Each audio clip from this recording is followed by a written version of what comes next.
टूटे हुए पर अज़ खलील जिब्रान। तर्जुमा अहमद अशफाक।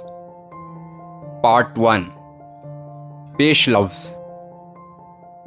मेरी उम्र उस वक़्त 18 बरस थी जब मोहब्बत ने अपनी जादू भरी किरणों के साथ मेरी आंखें खोल दी थीं और अपने शोला फशा अंगुलियों के साथ पहली मर्तबा मेरी रूह को छुआ था। और सलमा करामे वो पहली औरत थी जिसने मेरी रूह को जगाया था और मोहब्बत के चमन तक मेरी रहनुमाई की थी, जहाँ पर दिन ख्वाबों के मानद गुजरते हैं और रातें अरमानों की गोद में बसर होती हैं। सलमा करामे वो औरत थी जिसने अपनी खूबसूरती की मिसाल पेश करते हुए मुझे खूबसूरती की परस्तिश से आशना किया था और मुझ पर मोहब्बत के भीद आश्कार किए थे। वो एक ऐसी औरत थी जिसने मुझे हकीकी ज़िंदगी की शायरी गुनगुनाकर सुनाई थी।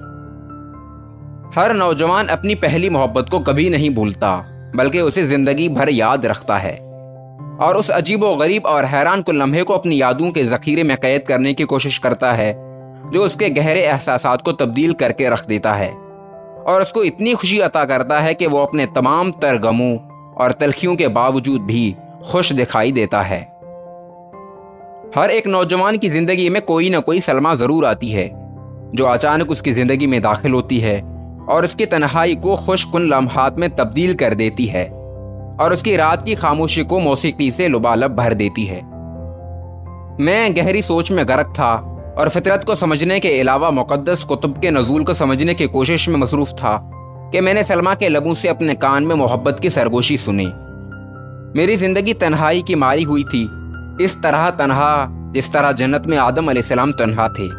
जब मैंने देखा कि सलमा मेरे सामने रोशनी के एक मीनार की मानद खड़ी थी, वो मेरे दिल की हवा थी जिसने मेरे दिल को इसरार और भीदों से भर दिया, अजायब से भर दिया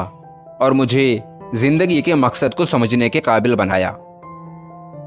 पहली हवा ने आदम को अपनी मर्जी से जन्नत से निकलवाया था, जबकि सलमा ने अपनी मर्जी से मुझे खालिस मोहब्बत की जन्नत में दाखिल किया, जो पारसाई के अलावा उसकी शीरीनी और मोहब्बत की भी हामिल थी।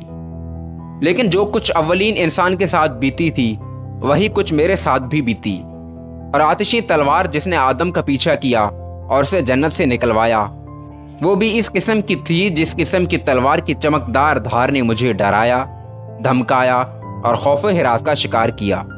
और मुझे मजबूर किया कि मैं अपने प्यार की जन्नत से निकल जाऊं, हालांकि मैंने किसी हुक्म की खिलाफ वर्जी ना की थी और ना ही शजरे ममनुआ का फल खाया था। आज जबकि कई बरस बीत चुके हैं, मेरे पास उस खूबसूरत ख्वाब में से कुछ भी बाकी नहीं बचा, माँ सवाए तकलीफ दा यादों के, जो अनदेखे परों के मानद मेरे इर्द गिर्द फड़फड़ा रही हैं, मेरे दिल की गहराइयों को गमों के बोझ तले दबा रही हैं और मेरी आंखों को आंसुओं से लबरेज कर रही हैं। और मेरी महबूबा खूबसूरत सलमा मौत का शिकार हो चुकी है और कुछ भी बाकी नहीं बचा, माँ सवाए मेरे शिकस्ता दिल के और मुकब्बरा जो के दरख्तों में घिरा हुआ है। मुकब्बरा और ये दिल ही वो सब कुछ है जो सलमा की याद की गवाही देता है। खामोशी जो मुकब्बरे की हिफाजत करती है, खुदा के भीद को जाहिर नहीं करती और दरख्त की शाखों की सरसराहट कब्र के भीदों को आश्कार नहीं करती, लेकिन मेरे दिल की आहें उस ड्रामे का ऐलान करती हैं जो मोहब्बत, खूबसूरती और मौत ने रचाया था। ऐ मेरी नौजवानी के दोस्तों जो शहर बैरूत में फैले हुए हो, जब कब्रिस्तान से तुम्हारा गुजर हो, तुम खामोशी के साथ उसमें दाखिल हो जाना, अपने कदम आहिस्तगी से उठाना, तुम्हारे कदमों की चाप कहीं मरने वालों की नींद में खलल वाक़े ना करे,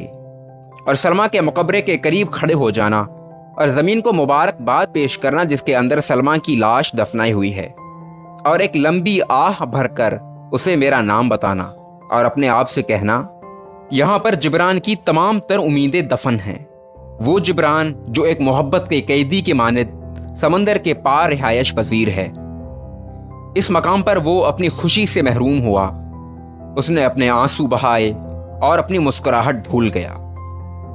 मुकबरे के नज़दीक दरख्तों के बढ़ने और नशो नमा पाने के साथ साथ जिब्रान के गम भी बढ़ते हैं और नशो नमा पाते हैं,